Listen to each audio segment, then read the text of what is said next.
का किस्सा है। एक गांव के करीब एक जंगल में एक ऐसा जादुई दरख्त था जिससे दूध निकलता था। वो दूध एक दरिया की शक्ल में एक गार तक जाता था, मगर उस गार में ऐसा क्या था किसी को भी मालूम नहीं था। उसी गांव में बिट्टू नाम का एक लड़का अपनी फैमिली के साथ रहता था। बिट्टू एक शिकारी था और जंगल में परिंदों का शिकार करके उनका गोश्त बनाकर खाया करते थे। इस तरह उनका अच्छा गुजारा हो जाता था। अब्बू जान आज बिट्टू कुग्गी का शिकार करके आए हैं। अम्मी जान उसी का गोश्त बना रही हैं। वाह वाह, कुग्गी का गोश्त खाए हुए तो काफी टाइम हो गया है। आज इसके गोश्त से लुत्फानंदोज होंगे। जी अब्बू जान, आज मैं कुग्गी स्पेशल आपके लिए शिकार करके आया हूँ। आपको काफी कमजोरी हो रही है, इसलिए आप ये खाएंगे तो ताकतवर हो जाएंगे। अरे बेटा, क्या तू इन्हें इस उम्र में ताकतवर चीजें खिला रहा है? इन्होंने कौन सी कबड्डी का मुकाबला लड़ना है इस उम्र में? अम्मी जान, खाने दे अब्बू जान को ताकतवर चीजें। आखिर आप दोनों को इस उम्र में ताकतवर चीजें खिलाना मेरा फर्ज है। मुझे अपना फर्ज पूरा करने दो। बेटा, मुझे मुर्गाबी का गोश्त बहुत पसंद है। इस बार तो मुझे मुर्गाबी का गोश्त खिला। जी अब्बू जान, आप फिक्र मत करें, मैं इस बार आपको मुर्गाबी का शिकार किया हुआ गोश्त खिलाऊंगा। उसी गांव में मीठे नाम का एक आदमी अपनी बीवी और सास के साथ रहता था। वो भी परिंदों का शिकार किया करता था, लेकिन जहां वो शिकार करता था वहां बहुत ही कम परिंदे थे। अरे क्या मसला है? आज तो सुबह से शाम हो गई, कोई परिंदा ही नहीं मिला। लगता है आज खाली हाथ ही वापस जाना पड़ेगा। मीठा थोड़ा आगे जाता है तो उसे एक तीतर नजर आता है। अरे वाह तीतर, आज तो मजा आ जाएगा तीतर का शिकार करने का। लेकिन ये तीतर तो अकेला मेरी सास ही खा जाएगी। कोई नहीं, सासू माँ के लिए कोई और मसला हल करता हूँ। मीठा बंदूक चलाकर तीतर का शिकार कर लेता है। चलो जी, तीतर का शिकार तो हो गया। अब अपनी सासू माँ के लिए गोश्त का मसला भी हल करता हूँ। मीठा थोड़ा आगे आता है तो उसे एक कौवा नजर आता है। मिल गया, अपनी सासू माँ के लिए गोश्त मिल गया। मीठा उस कौवे को मार देता है और उसे भी अपने साथ लेकर घर की तरफ चला जाता है और उनका गोश्त बनाकर घर पहुंच जाता है।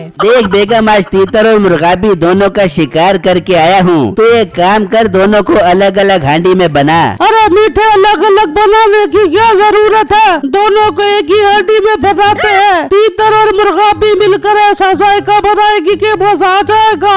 अरे नहीं सासू माँ, तीतर हवाई परिंदा है और मुर्गाबी समंदरी। दोनों मिलेंगे तो जायका खराब हो जाएगा। बेगम, ये तीतर का गोश्त है, ये तू अलग हांडी में बना, और ये मुर्गाबी का गोश्त है, इसे अलग हांडी में बना। आज सासू माँ को मुर्गाबी का गोश्त खिलाएंगे। ठीक है मीठे, भी बढ़ाती हूँ। फिर नसीबो अलग अलग हांडी बनाने लग जाती है। मीठे को बड़ी फिक्र हो रही है अपनी सासू माँ को मुर्गाबी का गोश्त खिलाने का। कर रहे मैं ऐसा नहीं होने दूंगी। मुर्गाबी का गोश्त तो मैं खा दूंगी और तीतर का गोश्त अम्मी जान को खिला दूंगी। जब खाना तैयार हो जाता है तो नसीबो तीतर का गोश्त लेकर अपनी माँ के पास आती है। ये लम्बी जान, खाना तैयार हो गया, खा ले बो। नसीबो ला दे, आज तो मुर्गाबी का गोश्त खाकर मजा आ जाएगा। हाँ हाँ अम्मी जान, मुर्गाबी का गोश्त तू तोड़ के खा बो।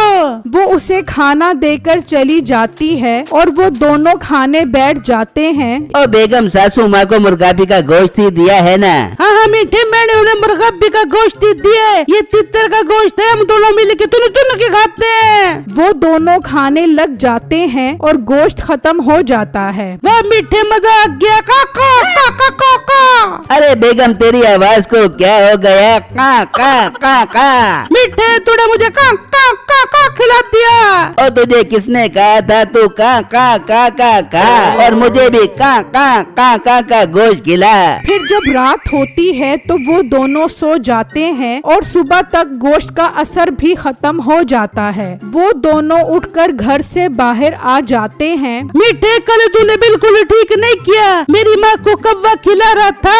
अगर मैं उन्हें बता दे तो वो तुझे मार मार के कब्बा बना देगी। अरे बेगम, सासू माँ को बताने की जरूरत नहीं है, तू फिक्र मत कर। मैं आज दूसरे जंगल में जाता हूँ और तुम्हें बत्तख का गोश्त लाकर खिलाता हूँ। ठीक ठीक है मीठे, आज बत्तख का गोश्त लेके आबियो, कबाड़ा लेके आबियो। फिर मीठा घर से निकल जाता है और दरिया के रास्ते बत्तख को ढूंढना शुरू कर देता है। वो बत्तख की तलाश में इतना आगे आ जाता है कि वो उस जादुई दूध के दरख्त तक पहुंच जाता है। अरे ये क्या, ये कैसा दरख्त है, इसमें से तो दूध निकल रहा है। मेरे तो मजे हो गए। अब तो मैं शिकार को गोली मारूंगा और यहाँ से दूध ले जाकर बाजार में बेचा करूँगा। मगर एक मिनट, ये दूध की नहर आखिर जा कहाँ रही है? मैं ऐसा करता हूँ, जाकर देखता हूँ। मीठा उस नहर की सिमत में चल पड़ता है तो देखता है कि वो नहर एक गुफा में जा रही है। अरे ये तो बहुत अजीब है, ये दूध की नहर तो गुफा में जा रही है, मगर इस गुफा के अंदर क्या है, मुझे अंदर जाकर पता लगाना पड़ेगा। मीठा जैसे ही उस गुफा के अंदर जाता है तो उसकी चीख निकल जाती है, बचाओ बचाओ, मुझे बचाओ। अब मीठे के साथ उस गुफा में क्या हुआ ये वो ही बता सकता है जो उस गुफा से सही सलामत बच जाए। रात हो जाती है। नसीबो और उसकी माँ मीठे का इंतजार करते करते थक जाते हैं। अरे अम्मी जान, मीठा बत्तख का शिकार करने गया था, अभी तक वापस नहीं आया। बेटा काम करते हैं, जंगल में जाकर मीठे को ढूंढता।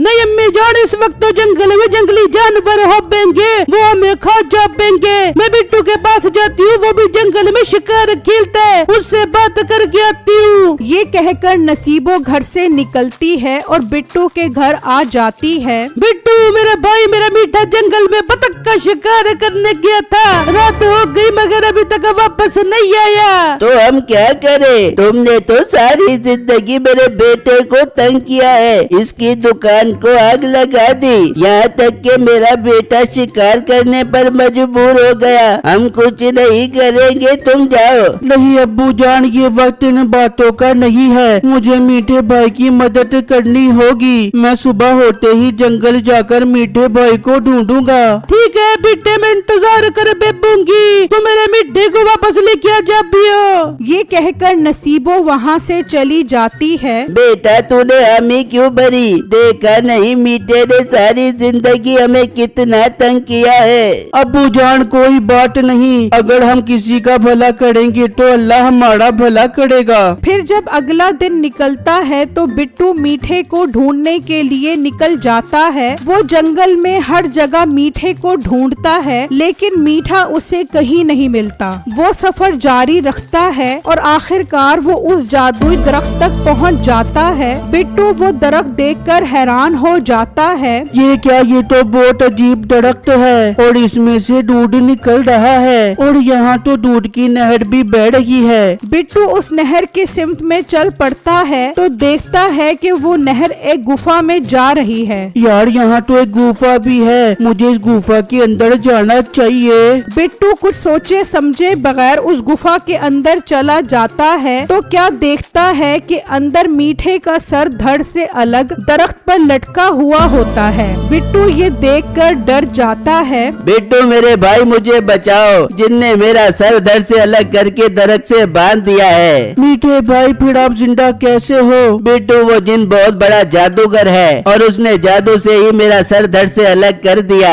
अगर उसे खत्म न किया तो वो पूरे गांव वालों के सर धड़ से अलग कर देगा और पूरी दुनिया पर हुकूमत करेगा। मगर मीठे भाई उसे खत्म कैसे किया जाए? बिट्टू मेरे भाई ये मुझे नहीं पता, वो आने वाला होगा, तुम उसके आने से पहले पहले यहाँ से चले जाओ। बिट्टू देखता है कि वहाँ पर कुछ बोरियां पड़ी होती हैं। मीठे भाई आप फिक्र मत करो, मैं बोरियों के पीछे छुप जाता हूँ और उसके आने का इंतजार करता हूँ। बिट्टू उन बोरियों के पीछे छुप जाता है और कुछ देर बाद वो जिन वहाँ पर आ जाता है। ये क्या, मुझे यहाँ किसी इंसान की बदबू आ रही है? तो जिन भाई मैं भी इंसान हूँ, मैं कौन सा लक्कड़ का बांदर हूँ? अरे हाँ तू इंसान ही तो है और ये तेरी ही बदबू है, मैं तो भूल ही गया था। जिन भाई बादाम खाया करो, लगता है आपका दिमाग काफी कमजोर हो गया है। आपको तो ये भी नहीं पता होगा कि आपकी जान किस में है। इतना भी मेरा दिमाग कमजोर नहीं है, मुझे सब याद है। मेरी जान नागासाकी के पहाड़ों में मौजूद एक गुफा में मिट्टी की मूर्ति में है और वहाँ तक मेरे अलावा कोई नहीं जा सकता।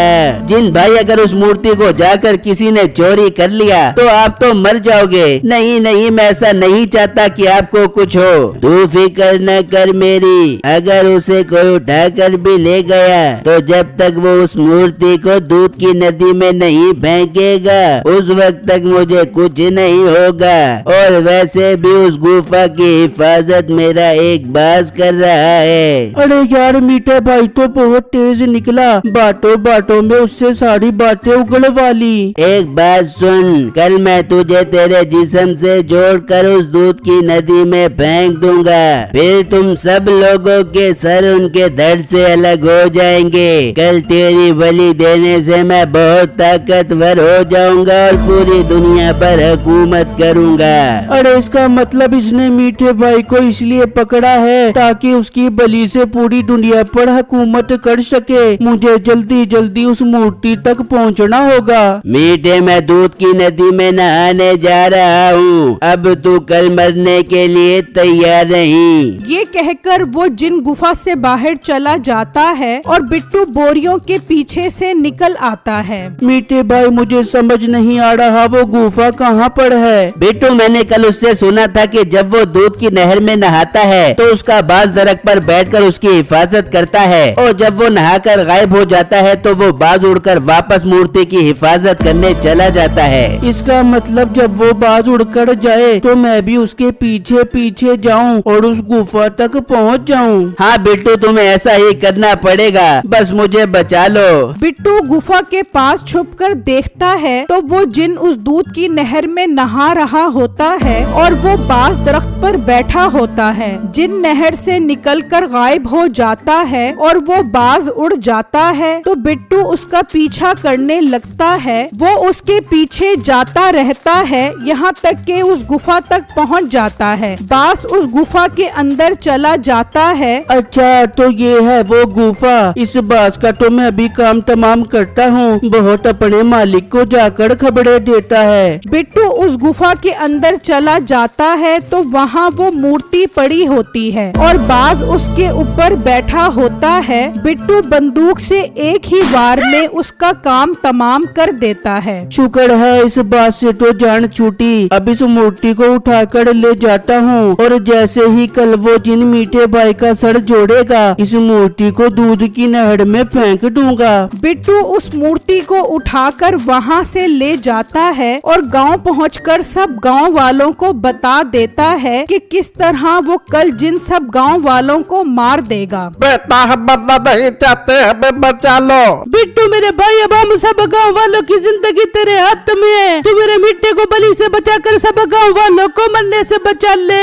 हाँ नसीबो बाजी, मैं ये मूर्ति अपनी जान पर खेल कर लेकर आया हूँ। अब कल मैं उस जिन का काम तमाम करूँगा। फिर जब अगला दिन निकलता है तो सब गांव वाले बिट्टू को दुआओं के साथ रुखसत करते हैं। बिट्टू वो मूर्ति लेकर उस गुफा के अंदर चला जाता है। शुक्र है बिट्टू, तुम मूर्ति लेकर आ गए हो, वरना आज तो मेरी और पूरे गांव वालों की मौत पक्की थी। मीठे भाई, मैं दूध की नहर के पास छुप जाता हूँ। जैसे ही वो आपको नहर में फेंकेगा मैं उससे पहले ये मूर्ति नहर में फेंक दूंगा। ठीक है बिट्टू, जाओ, वो आने वाला होगा। बिट्टू जैसे ही गुफा से बाहर जाता है वो जिन आ जाता है। चल मीठे, तैयार हो जा, आज मैं तुझे नदी में फेंक कर बहुत ताकतवर हो जाऊंगा।